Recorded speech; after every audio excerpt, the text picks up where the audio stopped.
Hi friends, welcome to upper study.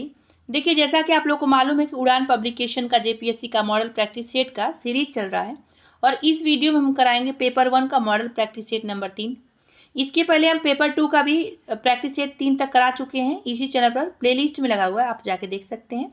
देखिए क्या है ना कि इस बुक की बात नहीं कर रहे हैं, सभी बुक में कहीं ना कहीं आंसर गलत दिया रहता है। किसी न किसी क्वेश्चन का आंसर अपडेट नहीं रहता है पब्लिकेशन के द्वारा, और हम भी क्रॉस चेक करते हैं उसके बाद भी तब पढ़ाते हैं, इसलिए टाइम लग रहा है।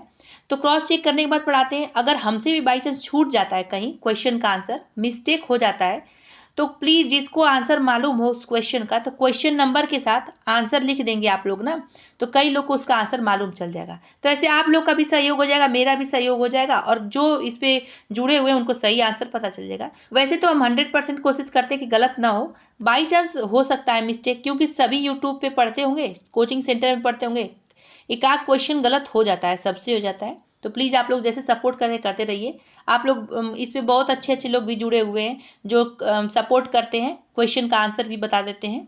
कहीं कहीं होता है ऐसा, सबसे हो जाता है। चलिए देखते हैं। आप लोग इसके बाद हम कंप्लीट करा लेंगे ना, तो उसके बाद जो बुक बोलेंगे उसको लाया जाएगा। अभी फर्स्ट पेपर सेकेंड पेपर करा रहे हैं, मनीष रंजन सर का करा रहे हैं। निम्नलिखित बौद्ध साहित्यों में से किस में बुद्ध के उपदेश का संकलन है? तो इसका आंसर क्या होगा? ये होगा सुत्त पिटक में है। देखिए, बौद्ध साहित्य के बारे में पूछा जा रहा था, सुत्त पिटक में ही मिलेगा। प्राचीन कालीन विभूतियों व उपनामों में सही सुमेलित नहीं है। जो सही सुमेलित नहीं है उसका बताना है। तो भारत का मैकियावेली कन्हर को कहा था, नहीं, कलहर को नहीं कहा था। भारत का मिल्टन किसे? तो अश्वघोष को। भारत का आइंस्टीन नागार्जुन को। भारत का शेक्सपियर तो कालिदास को। ये तीनों प्रश्न आया हुआ है, किसी ने सभी परीक्षाओं में कहीं ना कहीं पूछा गया ये प्रश्न, इसको ध्यान रखिएगा। इसे पूछा गया जो सुमेलित नहीं है उसको बताए, तो डी सुमेलित नहीं है। अब ये क्यों सुमेलित नहीं है? क्योंकि देखिए, भारत का मैकियावेली जो चाणक्य हैं, कौटिल्य को कहते हैं, ठीक है, ध्यान रखिएगा। सिंधु सभ्यता के अवशेषों व स्थलों में कौन सा युग्म असंगत है, मतलब जो मेल नहीं खा रहा है इसे। अवशेष दिया एक तरफ स्थल दिया कि कौन सा अवशेष किस स्थल में प्राप्त हुए। अब पूछा भी जाता है, तो देखते हैं। जूते हुए खेत कहाँ से मिले? कालीबंगा से, ठीक है। मिट्टी का हल? तो बनावली से। और हम लोग कैसे याद कर रहे हैं कि मिट्टी का हल कैसे बनाना है? तो बनावली हो जाएगा, ऐसे याद कर लिए हैं। युगल समाधान कहाँ से मिले? तो लोथल से। अब आया विशाल अन्नागार। अब ये रंगपुर दिया है जो कि गलत है, तो इसमें पूछा है असंगत बताना है, तो डी हो जाएगा। अब विशाल अन्नागार अब कहाँ से मिले? तो सिंधु घाटी सभ्यता में जो है विशाल अन्नागार की प्राप्ति हुई है मोहनजोदड़ो से, जो कि पाकिस्तान में है। अन्न जल त्याग देना व मृत्यु पर्यंत समाधि में मग्न रहना जैन धर्म में कहा जाता है, तो आंसर होगा डी, संलेखना कहा जाता है। तो अन्न जल त्याग देना व मृत्यु पर्यंत समाधि में मग्न रहना जैन धर्म में कहलाता है संलेखना। चंद्रगुप्त विक्रमादित्य के नवरत्नों में शामिल नहीं थे, यही पूछा भी जाता है, तो इसका आंसर वही ब्रह्मगुप्त शामिल नहीं थे। कौन शामिल थे? तो वररुचि शामिल थे, वरामिहिर शामिल थे, बेतला भट्ट शामिल थे, ब्रह्मगुप्त शामिल नहीं थे। ध्यान रख सकते हैं, पूछा भी गया कई बार। नेक्स्ट, इनमें से कौन सा असंगत युग्म है? एक तरफ युद्ध दिया है, एक तरफ वर्ष दिया है। पूछा था कि किस वर्ष में कौन सा युद्ध हुआ था, और ये जितना भी युद्ध के बारे में दिया है ना, ये तीनों के बारे में बहुत ही महत्वपूर्ण है, कहीं ना कहीं किसी न किसी एग्जाम में आया है। अब इसमें देखते हैं कौन सा। तराइन का प्रथम युद्ध 1191 में, ठीक। तराइन का द्वितीय युद्ध 1192 में। चंदावर का युद्ध अब आ गया, कब हुआ था? तो इसमें दिया 1193 में, जो कि गलत है। चंदावर का युद्ध जो है 1194 में हुआ था। अब किसके किसके बीच में? तो मोहम्मद गौरी व गढ़वाल वंश के शासक जो थे जयचंद के बीच लड़ा गया था, जिसमें जयचंद युद्ध भूमि में मारे गए थे। ये ध्यान रखिएगा, किसके किसके बीच में हुई थी, आया हुआ है। तो इसमें पूछा है जो असंगत है, बताइए। सी असंगत है। बहुत ही अच्छा प्रश्न इसमें लिया गया है। किस युद्ध में बाबर के सेनापति के रूप में शेरशाह सूरी शामिल हुआ था? आंसर क्या होगा? बी, चंदेरी का युद्ध था। अब एक युद्ध कब लड़ा गया था? तो 1528 में लड़ा गया था। अब किसके किसके बीच में? तो जो बाबर है और मेदिनी राय के बीच में। बाबर ने मेदिनी राय को उस समय हरा दिया था। और इस समय पूछा था कि इस युद्ध में बाबर का सेनापति कौन था? तो शेरशाह सूरी था। इसको फरीद खां भी कहते थे, ठीक है। नेक्स्ट देखते हैं, 8वें नंबर क्वेश्चन आते हैं। अकबर द्वारा प्रतिपादित दीन इलाही का प्रधान पुरोहित कौन था? तो आंसर क्या होगा? सी, अकबर था। तो दीन इलाही का स्थापना अकबर द्वारा किया गया था। और दीन इलाही को कोई धर्म नहीं था, बल्कि यह क्या था? सूफी मत था, जिसे पुरोहित अबुल फजल तथा इसे अपनाने वाला पहला हिंदू बीरबल थे। अकबर स्वयं दीन इलाही का प्रधान पुरोहित था, ठीक है, ये ध्यान रख सकते हैं। नेक्स्ट, निम्नलिखित तथ्यों पर विचार कीजिए। इसे प्रश्न में पूछा क्या गया है कि उपरोक्त में से कौन शिवाजी के अष्टप्रधान में शामिल थे? अब शिवाजी के अष्टप्रधान के बारे में इतनी बार बीपीएससी की परीक्षाओं में आया हुआ है, आप देख सकते हैं प्रीवियस ईयर उठा के, तो महत्वपूर्ण प्रश्न है। तो इसमें कौन कौन शामिल थे? तो दबीर थे, वाक्यानवीस थे, वाक्यानीस नहीं है, वाक्यानवीस है, ठीक। तो 2 और 3 हो जाएगा इसका आंसर, तो सी हो जाएगा। नेक्स्ट देखते हैं, बेमेल युग्म कौन सा है? एक तरफ मत दिया है, एक तरफ संत दिया है। इसे पूछा गया कौन सा संत जो है कौन सा मत दिए हैं, ये पूछा गया। और जो बेमेल है, जो मेल नहीं खा रहा वही बताना है, ठीक है। तो द्वैतवाद का कौन दिए थे मत? तो माधवाचार्य ने दिया था। शुद्धाद्वैतवाद का तो वल्लभाचार्य ने दिए थे। और उसके बाद हो जाएगा द्वैतवाद का, तो निम्बकाचार्य दिए थे मत। अब विशिष्टाद्वैतवाद का कौन दिया था? तो शंकराचार्य इसमें दिया है, तो वो नहीं दिए हैं, तो इसी का आंसर होगा डी, यही बेमेल है। क्योंकि विशिष्टाद्वैतवाद के मत के प्रतिपादक कौन थे? रामानुजाचार्य थे, ठीक है, ये ध्यान रख सकते हैं। शंकराचार्य ने भारत के 4 दिशाओं में 4 मठों की स्थापना की थी, ये ध्यान रख सकते हैं बस। बक्सर के युद्ध में भारतीय त्रिगुट दल में शामिल नहीं था कौन? तो आंसर क्या होगा? सी, आलमगीर द्वितीय शामिल नहीं था। बक्सर का युद्ध कब हुआ था? 1764 ईस्वी में हुआ था। और त्रिगुट दल में आलमगीर द्वितीय शामिल नहीं था। शेष 3 मीर कासिम जो बंगाल का पूर्व नवाब था, सुजाउद्दौला अवध का नवाब था उस समय वो, और उसके बाद शाह आलम द्वितीय था, वो कहा था तो मुगल बादशाह था, ये तीनों शामिल थे, ठीक है, आलमगीर द्वितीय नहीं था। नेक्स्ट भारतीय राष्ट्रीय कांग्रेस की अध्यक्षता महात्मा गांधी द्वारा कितनी बार की गई थी? इसका आंसर होगा 1 बार, और इतनी बार ये भी परीक्षा में पूछा गया है। अब ये कब की गई थी, कहाँ पे की गई थी, ये बहुत महत्वपूर्ण है। तो ये की गई थी 1924 में। 1924 में बेलगांव जो कि कर्नाटक अधिवेशन में की गई थी, ये भी ध्यान रखिएगा आप लोग। नेक्स्ट, अखिल भारतीय मुस्लिम लीग की स्थापना का उद्देश्य क्या था? तो इसका आंसर डी दिया है, उपरोक्त सभी। कांग्रेस का विरोध करना, मुस्लिम हित की रक्षा करना और ब्रिटिश सरकार की राजभक्ति करना, ये तीनों उद्देश्य था। देखिए, असहयोग आंदोलन की वापसी गांधी जी द्वारा की गई थी। देखिए, प्रश्न ही अधूरा टाइप का लग रहा होगा आप लोग को, लेकिन बात समझिए, ये जो है इसका आंसर बुक में दिया है बारदोली प्रस्ताव से, ये सही भी है एक तरह से प्रश्न के हिसाब से। एक प्रश्न ऐसे भी बनता है कि असहयोग आंदोलन की वापस लेने का फैसला गांधी जी ने क्यों किया? क्योंकि चौरी चौरा घटना जो हुआ था, इसी कारण दुखी होकर गांधी जी ने इसको वापस लेने का घोषणा किया था। तो इसमें क्या पूछा गया कि असहयोग आंदोलन की वापसी गांधी जी द्वारा की गई थी, तो बारदोली प्रस्ताव से।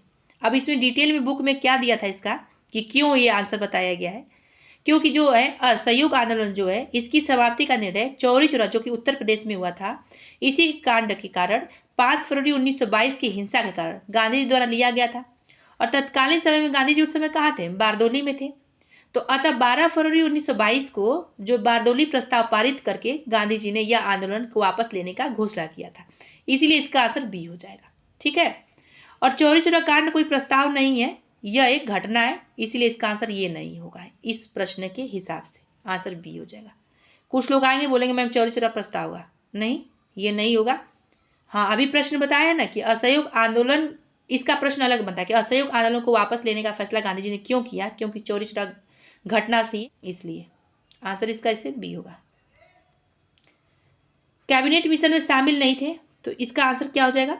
सी, सैमुअल होर शामिल नहीं थे। लॉर्ड पैथिंग लॉरेंस, स्टैफर्ड क्रिप्स, एवी अलेक्जेंडर, ये तीनों शामिल थे, और प्रश्न ये आया भी है बीपीएससी के परीक्षाओं में, बस ये शामिल नहीं थे। नेक्स्ट देखते हैं, भारत के पूर्वोत्तर अंतिम बिंदु व पश्चिमोत्तर अंतिम बिंदु में कितने घंटों का अंतराल होगा? आंसर क्या होगा? 2 घंटे का अंतराल होता है। कौन सुमेलित है? एक तरफ चैनल का नाम दिया है और एक तरफ संबंध दिया है, मतलब कौन किससे अलग करती है, देखते हैं। 8 डिग्री चैनल जो है मालदीव व मिनी कॉय को अलग करती है, ठीक है। 9 डिग्री चैनल किसको अलग करती है? लक्षद्वीप व मिनी काय को। 10 डिग्री चैनल जो है अंडमान और निकोबार को अलग करती है। तो उपरोक्त सभी सही हो जाएगा, इसका आंसर डी हो जाएगा। अच्छा प्रश्न है, आया हुआ प्रश्न है। देहरादून व हरिद्वार क्या है? तो आंसर इसका हो जाएगा डी, शिवालिक हिमालय में है। मानसरोवर झील से निकलती है, तो इसका आंसर क्या होगा? ए, सिंधु नदी मानसरोवर झील से निकलती है। मृदा का सबसे छोटा भाग क्या होता है? तो इसका आंसर होगा ए, मृत्तिका होता है, यानी क्ले होता है। डलहौजी, लैंसडाउन, येरकॉर्ड व सोलन की है, तो इसका आंसर होगा ए, पर्वतीय नगरों के नाम। डलहौजी, लैंसडाउन, येरकॉर्ड व सोलन क्या है? पर्वतीय नगरों के नाम है। नेक्स्ट देखते हैं, निम्नलिखित में से किस राज्य को भारत का कोहिनूर कहा जाता है? आंसर डी होगा आंध्र प्रदेश को। महत्वपूर्ण प्रश्न है ये। निम्नलिखित में से जायद फसल कौन है? तो इसका आंसर होगा डी, कोई नहीं। मक्का, मटर, मूंगफली, इसमें से कोई जो है जायद फसल नहीं है। देखिए जायद, रबी, खरीफ, ये सब फसलें जो होती हैं ठीक से कई यूट्यूब चैनल पर बताया गया है। अगर ऐसे मालूम नहीं हो तो आप लोग उसको देख सकते हैं, ठीक से आता है प्रश्न, एक प्रश्न इसमें से आता है। देखिए मक्का व मूंगफली जो है खरीफ की फसलें हैं, ठीक है, तथा मटर एक रबी फसल है, ठीक। और जायद फसलों में क्या क्या आता है? तो जायद फसलें में आ जाएगा खीरा, ककड़ी, तरबूज, खरबूज, ये सब आते हैं। नेक्स्ट, निम्नलिखित में से भारत में सर्वाधिक बोली जाने वाली भाषा कौन है? अब इसमें आंसर दिया है बांग्ला, क्योंकि इसमें हिंदी नहीं दिया है। आंसर अब ये पूछेगा कि 2011 की जनगणना के अनुसार भारत में सर्वाधिक बोली जाने वाली भाषा कौन है? तो हिंदी हो जाएगा, ठीक है। हिंदी याद रखिएगा आप लोग, बहुत महत्वपूर्ण आता है। अब ऑप्शन में हिंदी कहीं दिया नहीं है तो दूसरे नंबर पर आ जाएगा बांग्ला। नेक्स्ट देखते हैं, 25 नंबर के क्वेश्चन पे आते हैं। निम्नलिखित शहरों पर विचार कीजिए। देखते हैं क्या पूछा गया। उपरोक्त में से किन शहर या शहरों में 4 मिलियन आबादी है? तो इसका आंसर हो जाएगा डी, 1, 2, 3, 4, चारों सही है। यानी मुंबई, दिल्ली, कोलकाता, चेन्नई, चारों जगह। भारतीय संविधान को अंगीकृत व आत्मार्पित कब किया गया था? तो इसका आंसर होगा 26 नवंबर 1949 को किया गया था। ये अच्छा प्रश्न है, पूछा भी गया है कई बार प्रश्न। संविधान सभा की संघ संविधान समिति के अध्यक्ष कौन थे? तो इसका आंसर क्या होगा? सी, जवाहरलाल नेहरू थे। और ये पूछा भी जाता है। 10वीं अनुसूची को भारतीय संविधान में जोड़ा गया था, तो कब जोड़ा गया था? तो आंसर होगा सी, 52वां संविधान संशोधन 1985 द्वारा। ये बहुत ही महत्वपूर्ण है। अभी 10वां जो है अनुसूची क्या है? तो दल बदल कानून से संबंधित है। ये भी पूछता है किससे संबंधित है। संसद नहीं कर सकता, तो क्या चीज नहीं कर सकता? तो इसका आंसर होगा सी, महानगरों के नामों में परिवर्तन नहीं कर सकता। अब संसद द्वारा क्या क्या किया जा सकता है? तो राज्यों के नामों में परिवर्तन, सीमा में परिवर्तन तथा राज्यों का पुनर्गठन कर सकती है, ठीक है। जबकि महानगरों के नाम में परिवर्तन कौन करता है? तो राज्य विधानमंडल के द्वारा किया जाता है। ये ध्यान रख सकते हैं आप लोग। लोक प्रशासन का उद्देश्य सार्वजनिक नीति को पूरा करना या क्रियान्वित करना है। तो लोक प्रशासन की यह परिभाषा दी गई है, इसका आंसर डी होगा, LD वाइट द्वारा दी गई है, ठीक है। और ये सब पॉलिटी का प्रश्न है। लोक प्रशासन राष्ट्रीय, प्रांतीय और स्थानीय स्तर पर प्रशासन की कार्यपालिकीय शाखाओं की गतिविधियां हैं। यह परिभाषा किसकी है? आंसर का बी, हर्बर्ट साइमन की यह परिभाषा दी गई है।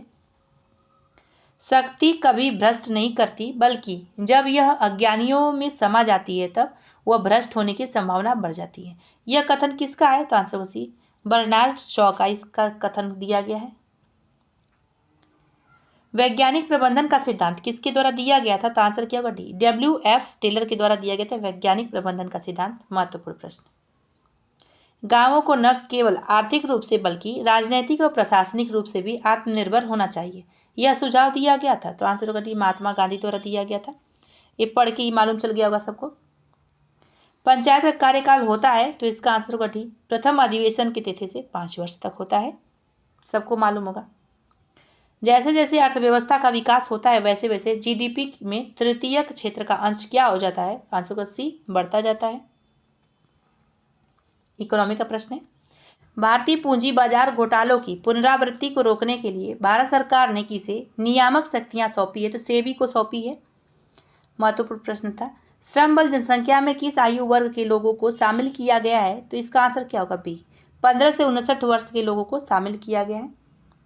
निम्नलिखित में से कौन सी पंचवर्षीय योजना महालनोबिस मॉडल पर आधारित है? बहुत ही महत्वपूर्ण प्रश्न है। तो इसका आंसर क्या होगा? दूसरी पंचवर्षीय योजना जो है महालनोबिस मॉडल पर आधारित है। इसको महालनोबिस मॉडल पंचवर्षीय योजना भी कहते हैं, ये भी ध्यान रख सकते हैं आप लोग। सतत आर्थिक विकास का अभिप्राय क्या है? तो इसका आंसर होगा वर्तमान पीढ़ी के विकास के साथ साथ भविष्य का आर्थिक विकास, ये सतत आर्थिक विकास का अभिप्राय है। राशन कार्ड तथा उसे रखने वाले परिवारों के संबंध में नीचे दिए गए युग्मों में से कौन सही सम्मिलित है? राशन कार्ड के प्रकार दिया है और लोग दिया है, देखते हैं। अब इसको देखते हैं क्या सही है। तो अंत्योदय जो है निर्धन में भी निर्धन जो है उनको दिया जाएगा, तो ठीक है। और APL और BPL, निर्धनता रेखा से नीचे APL और BPL अन्य लोग नहीं, ये दोनों गलत है। इसका आंसर क्या होगा? केवल एक। इसका आंसर केवल एक हो जाएगा। अब देखिए APL किसको दिया जाएगा? तो APL जो कार्ड है ये अन्य लोगों के लिए दिया जाता है। और BPL किसको दिया जाता है? तो BPL जो है निर्धन रेखा से नीचे के लोगों को BPL कार्ड दिया जाता है, ध्यान रख सकते हैं। निम्नलिखित में से किसको या किनको आधारित संरचना के अंतर्गत सम्मिलित किया जाता है? तो अब देखते हैं इसका कुट उपयुक्त सभी दिया है, डी आंसर। कौन? सड़क, रेल, बंदरगाह, बिजली घर, दूरसंचार सुविधाएं। तो सड़क, बंदरगाह, दूरसंचार सुविधाएं, रेल और बिजली घर, ये सबको क्या किया जाता है? आधारित संरचना के अंतर्गत सम्मिलित किया जाता है। आंसर होगा डी। नेक्स्ट देखते हैं 43। केंद्र सरकार की नई स्टैंड अप इंडिया योजना अग्रलिखित में से किस वर्ग के लाभार्थ हैं? तो इसका आंसर क्या होगा? डी होगा। ये सभी कौन कौन? अनुसूचित जाति, अनुसूचित जनजाति और महिलाएं, तीनों लोग। आर्थिक नियोजन के युग के आरंभ से भारत की सकल राष्ट्रीय में कृषि का हिस्सा कितना है? आंसर सी होगा, पहले से बढ़कर फिर कम हुआ है। देखिए ये क्या होता है ना, आर्थिक सर्वेक्षण के अनुसार ही देखिएगा ये डेटा, हमेशा ही कॉमन सेंस से ही आंसर इसका दिया जाता है, उतना महत्वपूर्ण भी नहीं है। निम्नलिखित में से कौन सम्मिलित नहीं है? इसे जो सही नहीं वो बताना है। तो हरा स्वर्ण किसे कहते हैं? बांस को कहते हैं। बहुत ही महत्वपूर्ण प्रश्न है ये, चारों जो है ऑप्शन से प्रश्न बना हुआ है एग्जाम में। तो हरा स्वर्ण बांस को कहते हैं, ठीक है। भूरा स्वर्ण किसको कहते हैं? अब इसमें चाय दिया है, यही सही सम्मिलित नहीं है, तो इसका आंसर होगा बी। अब भूरा स्वर्ण किसको कहते हैं? तो केंदू के पत्ता, जिसे बीड़ी का पत्ता कहते हैं, इसे भूरा स्वर्ण कहते हैं। रजत रेशा किसे कहते हैं? कपास को कहते हैं। स्वर्ण रेशा तो जूट को कहते हैं। ये ध्यान रखिएगा, चारों ऑप्शन जरूर पढ़िएगा। जलयुक्त गिलास में तैरता हुआ बर्फ का टुकड़ा है तो पानी का स्तर क्या हुआ? बीपीएससी परीक्षा में कितनी बार पूछा गया प्रश्न है। तो अब ये नीचे गिरेगा या ऊपर उठेगा या वही रहेगा? तो इसका आंसर होगा सी, वही रहेगा, सी हो जाएगा आंसर। आते हैं नेक्स्ट। निम्नलिखित में से किस प्रकार की तरंगों का प्रयोग रात्रि दृष्टि उपकरण में किया जाता है? आंसर इसका क्या होगा? सी, अवरक्त तरंग का। यदि किसी लेंस की क्षमता +2 डायोप्टर हो तो इसकी फोकस दूरी क्या होगी? इसका आंसर 50 सेंटीमीटर होगी। जब पानी में नमक मिलाया जाता है तो निम्न में से कौन सा परिवर्तन होगा? तो इसका आंसर क्या होगा? ए, क्वथनांक बढ़ता है और हिमांक घटता है। ये सब साइंस का प्रश्न आ गया। जल में कार्बन डाइऑक्साइड प्रवाहित करने पर बना सोडा वाटर क्या है? तो इसका आंसर होगा डी, अम्लीय है। कैथोड किरणों में, तो इसका आंसर क्या होगा? बी, द्रव्यमान तथा आवेश दोनों होता है कैथोड किरणों में। प्रथम पृष्ठ जो सामान्यतः आप वेबसाइट पर देखते हैं वह होता है, तो इसका आंसर क्या होगा? ए, गृह पृष्ठ होता है, यानी होम पेज कहते हैं इसको। ज़्यादा हिंदी पढ़ेंगे तो गृह पृष्ठ हो जाएगा, इंग्लिश में पढ़ेंगे तो होम पेज हो जाएगा। नेक्स्ट देखते हैं। एक निश्चित पते पर किसी यूजर द्वारा बार बार एक ही ईमेल संदेश भेजना क्या कहलाता है? तो इसका आंसर होगा सी, ईमेल बॉम्बिंग कहलाता है। नेक्स्ट, HTTP का पूरा नाम क्या है? तो HTTP का पूरा नाम है हाइपर टेक्स्ट ट्रांसफर प्रोटोकॉल। और देखिए बहुत अच्छा प्रश्न पूछा भी जाता है जिसमें कंप्यूटर पूछा गया है। निम्नलिखित कथनों में से कौन सा एक अस्त्र प्रक्षेपास्त्र के संबंध में सही नहीं है? तो इसमें देखते हैं, यह एक आकाश से आकाश में मार करने वाली बैलिस्टिक मिसाइल, हाँ है। यह स्वदेश में रक्षा अनुसंधान एवं विकास संगठन द्वारा निर्मित की गई, यहाँ ठीक है। इसका सफलतापूर्वक परीक्षण चांदीपुर से 20 मई 2011 को किया गया था, ठीक है। यह 90 किलोमीटर की दूरी तक शत्रु के विमान को मार गिराने में सक्षम है, यही सही नहीं है, तो इसका आंसर होगा डी। अब देखिए ये सही नहीं है तो इसका आंसर डी होगा, लेकिन ये प्रश्न पूछेगा नहीं, ओल्ड हो चुका है। हाँ, इसके बाद जो इसरो द्वारा वर्तमान में किया जा रहा है और जो टारगेट बनाया गया, लक्ष्य बनाया गया है, उसको जरूर पढ़िएगा और करंट में कराए हुए हैं। निम्नलिखित में से किस शोध संस्था का मुख्यालय नई दिल्ली में है? तो इसका आंसर क्या होगा? सी होगा, उपरोक्त दोनों। किसका किसका? तो भारतीय कृषि अनुसंधान परिषद का और भारतीय कृषि अनुसंधान संस्थान का, ये दोनों का है। देखते कौन बेमेल है? एक तरफ अनाज दिया है, एक तरफ वैज्ञानिक नाम दिया है। बहुत ही अच्छा प्रश्न है, पूछा भी जाता है। तो देखिए इसमें पूछा गया कौन बेमेल है, तो इसका हो जाएगा डी। डी जो है मटर का, ये बेमेल है। इसमें ब्रैसिका दिया इसका वैज्ञानिक नाम, जो कि ये नहीं होता है। मटर का वैज्ञानिक नाम होता है पाइसम सेटाइवम, ठीक है। और ये ब्रैसिका किसका वैज्ञानिक नाम होगा? तो सरसों का होगा, ये ध्यान रख सकते हैं आप लोग। तो इसका आंसर हो जाएगा डी, बेमेल है। प्रकाशिक तंतु किस सिद्धांत पर कार्य करता है? इसका आंसर क्या होगा? सी होगा, पूर्ण आंतरिक परावर्तन के सिद्धांत पर प्रकाशिक तंतु कार्य करता है। विक्रम साराभाई अंतरिक्ष केंद्र अवस्थित है, तो आंसर होगा सी, तिरुवनंतपुरम में अवस्थित है विक्रम साराभाई अंतरिक्ष केंद्र। आइए 60 नंबर। निम्नलिखित में से कौन जीवाणु जनित रोग है? तो प्लेग हो जाएगा ए आंसर, ये सबको मालूम होगा। कई बार पूछा भी जाता है सब। बीमारी के बारे में, विटामिन का रासायनिक नाम बताइए, किस विटामिन की कमी से कौन सा रोग होता है, और किस मतलब विटामिन से रक्त का थक्का जमता है, ये सब पूछता है प्रश्न। इसको आप लोग को मालूम होगा सब। नेक्स्ट देखते हैं, यह किला पलामू में अवस्थित नहीं है। कौन सा किला के बारे में बात किया जा रहा है? तो पंचकोट का किला जो है पलामू में अवस्थित नहीं है। अब ये कहाँ पे अवस्थित है पंचकोट का किला? तो ये पंचेत पहाड़ धनबाद में स्थित है, ठीक, जिसे गोमुखी या गोवंशी नरेश द्वारा बनवाया गया था, ये ध्यान रख सकते हैं। नेक्स्ट, बर्नी ने फिरोज शाह तुगलक की जीवनी में झारखंड का वर्णन किया है। झारखंड के लिए उसने किस शब्द का प्रयोग किया है? तो आंसर क्या होगा? डी, झारखंड का ही प्रयोग किया गया है। अब देखिए, बर्नी ने फिरोज शाह तुगलक के जीवनी जो है तारीख फिरोज शाही में झारखंड का वर्णन किया था, और झारखंड के लिए उसने क्या किया था? झारखंड शब्द का ही प्रयोग किया था। अब आते हैं 63 नंबर के क्वेश्चन पे। इंपॉर्टेंट प्रश्न है तो ध्यान रखिएगा। बेमेल युग्म की पहचान कीजिए। एक तरफ मंदिर दिया है और कौन सा मंदिर किस जिला में है ये पूछा गया है। अब जो बेमेल वही बताना है। तो भद्रकाली मंदिर जो है गिरिडीह में दिया गया, जो कि गलत है, तो आंसर होगा डी। छऊ नृत्य जो है इसको यूनेस्को विश्व विरासत सूची में कब शामिल किया गया था? यूनेस्को में किया गया था 2010 में, ये ध्यान रख सकते हैं। अच्छा प्रश्न पूछा भी जाता है। महेंद्र सिंह धोनी की जन्मस्थली क्या है? तो इनकी रांची है जन्मस्थली। कथन और कारण दिया है। तो कथन में दिया संथाल विद्रोह को खूनी विद्रोह की संज्ञा दी जाती है। कारण क्या है? संथाल विद्रोह में व्यापक नरसंहार हुआ था। तो अब इसका आंसर पूछा गया क्या सही है? तो देखते हैं, केवल कारण ही सही है, ठीक है। अब ये संज्ञा किसकी दी जाती है? ये सही नहीं है, तो आंसर होगा बी, केवल कारण सही है। झारखंड का खजाना किसे कहते हैं? तो इसका आंसर सी, छोटा नागपुर के पठार को कहते हैं झारखंड का खजाना। पहली बार महात्मा गांधी जी के साथ झारखंड कौन आए थे? तो इसका आंसर होगा डी, उपरोक्त सभी, यानी ब्रज किशोर बाबू, कस्तूरबा गांधी जी और देवदास गांधी, ये तीनों लोग आए थे। सत्य कथन की पहचान कीजिए। कूट दिया है, कौन सत्य कथन ये बताना है। तो देखते हैं, कोबर चित्रकला मानवीय संबंधों पर आधारित होता है, सही है। दूसरा कि सोहराय चित्रकला में प्रजापति या पशुपति का चित्रण होता है, तो इसका आंसर क्या होगा? ये भी सही है, तो आंसर होगा सी, एक और दो दोनों सही है। बेमेल युग्मों की पहचान कीजिए। उपनाम एक तरफ दिया है, एक तरफ स्थान दिया है। कौन सा स्थान का उपनाम कौन सा है ये देखना है। तो धनबाद का उपनाम क्या है? खदानों का सर, ठीक है। और इसके बाद रह जाएगा बोकारो को क्या कहते हैं? कारखानों का सर इसमें दिया, तो यही बेमेल है, ठीक है। तो बी उसका हो जाएगा आंसर। अब ये कारखानों का सर किसे कहते हैं? तो जमशेदपुर को कहा जाता है, ये ध्यान रखिएगा। और मंदिरों का सर देवघर कहलाता है और शहीदों का सर रांची कहलाता है। नेक्स्ट, डेकाथलॉन और हेप्टाथलॉन क्या है? तो इसका आंसर क्या हो जाएगा? बी हो जाएगा। एथलेटिक्स के दो प्रकार हैं। नेक्स्ट, भारतीय उत्पादों पर इको मार्क किसके द्वारा दिया जाता है? तो इसका आंसर ये होगा, पर्यावरण व वन मंत्रालय के द्वारा दिया जाता है। और बहुत महत्वपूर्ण प्रश्न है, कई बार आया हुआ है कई एग्जामों में।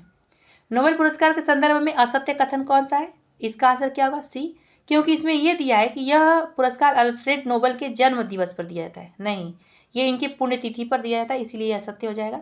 नेक्स्ट देखिए, कौन बेमेल युग्म है? एक तरफ प्रमुख स्पर्धा दिया है, एक तरफ संबंधित खेल दिया है। देखिए, रानी झांसी ट्रॉफी क्रिकेट में दिया था, ठीक है, इससे संबंधित खेल है। राजकुमारी चैलेंज इसमें दिया है कप लॉन टेनिस से संबंधित, नहीं, यही बेमेल है, तो आंसर होगा बी। अब ये क्यों दिया था? राजकुमारी चैलेंज कप जो है टेबल टेनिस से संबंधित है, ना कि कप लॉन टेनिस से। रोवर्स कप फुटबॉल से और रंगास्वामी कप हॉकी से संबंधित है। नेक्स्ट, अंतर्राष्ट्रीय मानवाधिकार दिवस किस तिथि को मनाया जाता है? तो इसका आंसर क्या होगा? डी होगा, 10 दिसंबर को मनाया जाता है, महत्वपूर्ण भी है।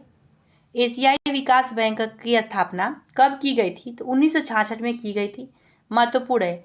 और इसका क्या नाम? एशियाई विकास बैंक यानी एडीबी का, और इसका मुख्यालय कहाँ? तो फिलीपींस में है। नेक्स्ट, भारत सरकार ने किस अधिनियम के द्वारा आपदा के निवारण, शमन तैयारी और कार्रवाई को नेतृत्व प्रदान किया था? तो आंसर होगा सी, आपदा प्रबंधन अधिनियम 2005 के तहत। संयुक्त राष्ट्र मानवाधिकार परिषद के अस्तित्व में आने के पश्चात इसमें प्रथम याचिका किसके द्वारा दायर की गई थी? आंसर होगा बी, आंग सान सूकी के द्वारा दायर की गई थी प्रथम याचिका। डायमंड खेल परिसर किस खेल से संबंधित है? तो आंसर क्या होगा? ए होगा, बेसबॉल से संबंधित है। सर्व शिक्षा अभियान की शुरुआत कब की गई थी? तो आंसर होगा इसका बी, 2001 में की गई थी। केंद्र शासित क्षेत्र जम्मू कश्मीर में उर्दू व अंग्रेजी के साथ ही किन 3 भाषाओं को सितंबर 2020 में आधिकारिक भाषा का दर्जा प्रदान किया गया है? आंसर होगा बी, हिंदी, कश्मीरी व डोगरी को। जैव विविधता ह्रास के लिए सर्वाधिक महत्वपूर्ण उत्तरदायी कारक निम्न में से कौन सा है? इसका आंसर बी होगा, प्राकृतिक आवासों का विखंडन है। कथन दिया और कारण दिया, तो कथन में है भारत में गरीब और अमीर दोनों कुपोषित हैं। कारण क्या दिया है? गरीब अपौष्टिक भोजन ग्रहण करते हैं तथा अमीर जो है अस्वास्थ्यकर भोजन ग्रहण करते हैं। तो विकल्प के आधार पर सही उत्तर का चयन कीजिए, कॉमन सेंस से आंसर देना है इसका। तो इसका आंसर दिया है डी, दोनों सही है तथा कारण कथन की सही व्याख्या करता है। इनमें से किस सेना प्रमुख की सेवानिवृत्ति की आयु सीमा को 62 वर्ष से बढ़ाकर 65 वर्ष कर दिया गया? इसका आंसर क्या होगा? डी, उपरोक्त सभी। किसका? थल सेना, वायुसेना, नौसेना का। नेक्स्ट, माल्थस ने जनसंख्या सिद्धांत के अनुसार निम्न कथनों पर विचार कीजिए। महत्वपूर्ण प्रश्न है ये, कई एग्जामों में आया हुआ है।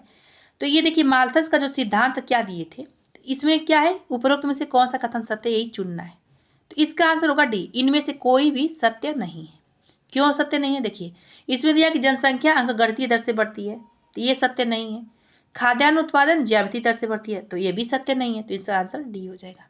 अभी क्यों सत्य नहीं है? क्योंकि जनसंख्या अंकगणितीय दर से नहीं बढ़ती है, बल्कि जनसंख्या जो है ज्यामितीय दर से बढ़ती है। ठीक, और उसके बाद हो जाएगा खाद्यान्न जो है अंकगणितीय दर से बढ़ती है। जनसंख्या में अंकगणितीय जोड़ दिया है, जबकि ज्यामितीय जोड़ा जाएगा, और खाद्यान्न में अंकगणितीय जोड़ा जाएगा, तब सही हो जाएगा।